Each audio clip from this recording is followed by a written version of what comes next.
okay, so the point was that there's not like roads that you can like just drive a car like through the favela. Like it's all like it's like all built like really close together, and it's like these little tiny like alleyways. Sometimes you have to like turn sideways to like get through the alleyway, and like Oh wow. it's insane. Yeah, I mean like the housing is like stacked up on top of each other, and we're talking about like over like 100 years, time period like that this favela has like been built and like rebuilt and blah blah. So there's this one main road that you can like actually drive a car through. That's it. Wow. That is all. So it goes like 400,000 people, one road. I no longer complain about Denver. Like it's just like this one main road. Jeez. And that is it. And so everything else like you walk through and like, that's it. So the bus like brought us up to this one main road. And so we were staying in this area in Josenia called Trampoline. And so it's towards like the bottom, supposedly like a more safe area or whatever. And so, so we were unloading our bags, like getting out of the car, and like they're telling us where we're going to be staying and like, showing us and like directing us or whatever. So we start like making our way up to our apartment or whatever that we're staying in. And my bag is huge because I didn't know if I was going to come back to the United States ever again. And I had... you had like a candelabra and like all... I just had like a really dang big bag, and it had wheels, but luckily. And I also had teaching material in there because, I got the teaching certificate when I was, going to plan on getting a job. And so... I was like rolling my bag up the hill, right? Because it's all on the damn hill. So like it's nothing but hills, all the way up. So rolling my bag up the hill, and then all of a sudden, like I hear shooting. And like we're kind of like spaced out, like making our way because like you turn a corner to like get up to where our apartment is. And so like as I'm about to turn that corner, and, like, there are people ahead of me, we start hearing shooting. And so, like, the scariest shit, like, honestly, like, that has ever happened in my life. And so I, like, literally, like, drop my bag. And my bag is, like, has wheels, and it, like, starts rolling back down the hill. No. And so, like, I'm in this doorway, like, literally in a doorway, like, as, like, before that corner. Good instincts, honestly. Like, just turning, like, I didn't know literally what else to do. Because the shooting was close. It was very close. I didn't know how close, but...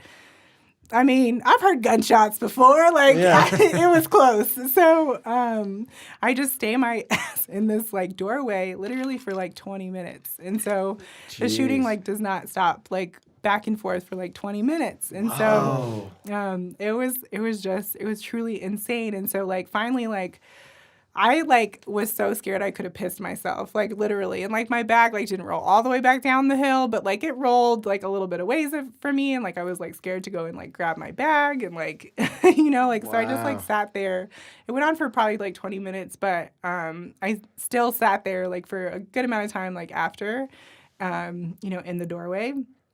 And I was tempted to like bang on the door and like see if I could like go in their house and like you know what I mean, like use the bathroom.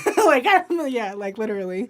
And so so it eventually stops, and I like get my bag and like like make my way like back up to like where the apartment is, and like everybody is like freaked out, like all the volunteers are freaked out and yada yada. And so I like freaking call Scott. So the guy, let me not, like, say names. Maybe I shouldn't say names. But, okay. So Shout out to Scott. That's definitely a real name.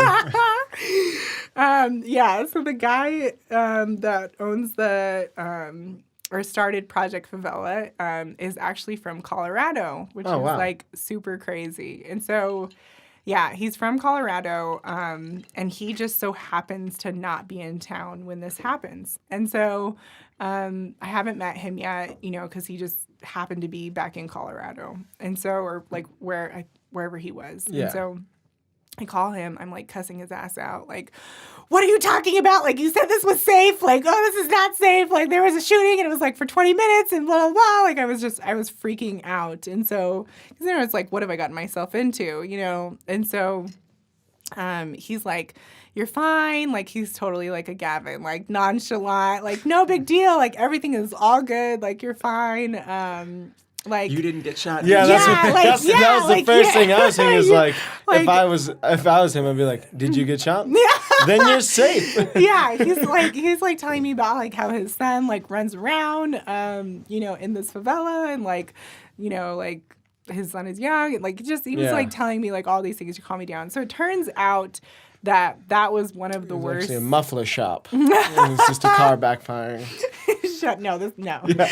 But yeah, so it turns out that just so happened to be like one of the worst shootings that they'd had in like 5 years. Oh wow! Like it was just a fluke. weird. We just so happened to show up at a time when it was like a really bad shooting. But yes, like there are shootings like that go on in the favela still because it's in the process of like it's pacified, but like there's still some issues. Any place going through that amount of like growth and change is gonna have some unrest, especially in a place where like you said there isn't any like real laws. Yeah, it's just kind of law of the jungle. It's it's transitioning into that, and there are favelas that are totally pacified, like Santa Marta, like where if you like Google like favela in Rio, like there's like a picture of Santa Marta, like that's the first thing that pops up. Totally safe place. And there's favelas that are like completely not pacified at all, and so like haven't even started the process. Like this is of course in 2014, so I'm not really sure how far all that has come, especially like this is pre-Olympics and like technically pre World Cup too. I did 2014 was when the World Cup, but this was like right before the World Cup. Yeah, so that was actually like a really interesting time period. Randomly come across like wormholes on the internet where I just accidentally found myself for like 45 minutes learning about like all the weird like economic differences that happen because of World Cup and the Olympics. But to talk about something more interesting. Yes. Well, I want to. Oh my gosh! I have to finish telling you. So, like, what's the moment that really? Well, before like we go, so like it turns out that I had two friends. Oh, it gets better. It gets better. I had two friends that were down at like there's like these lunchos. They're called lunchos, or they're like that's my favorite word. Yeah. Like, what does that mean?